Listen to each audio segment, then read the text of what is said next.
Perizodim güzel meleğim, arzumdek oppoq tilagim, bu olamda o'zini keragim, ko'zimdagi bidor yuragim.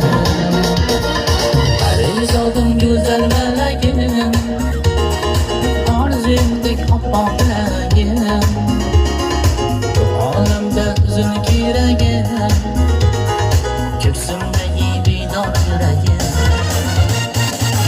Güzel meleğim, oppoq tilagim, o'zim keragim, Perizod, Perizod.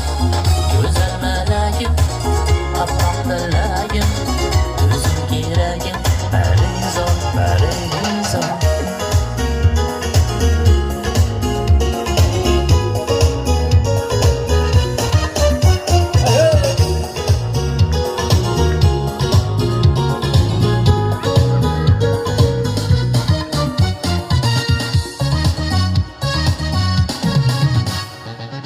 Can atsam bağdaki günler, şoğlasınlar şadan sürler, yüreğimde açılıp güller, seni güldük suysam Perizod.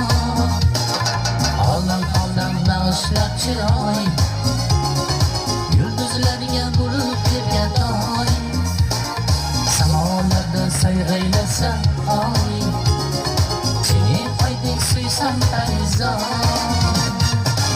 Güzel meleğim, oppoq tilagim, o'zim keragim, Perizod, Perizod. Güzel meleğim, oppoq tilagim, o'zim keragim, Perizod, Perizod.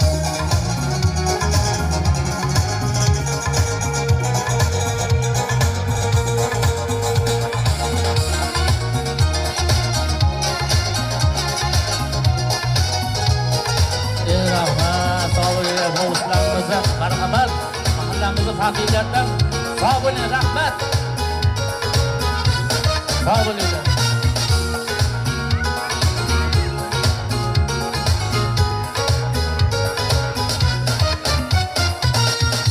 Rahmat. Muhabbetten söz ochgan chog'lar, go'zallikka burkan sabahlar, oyimizga kuz cho'sa tog'lar, seni tog'dek suysam Perizod. Yodga olsam seni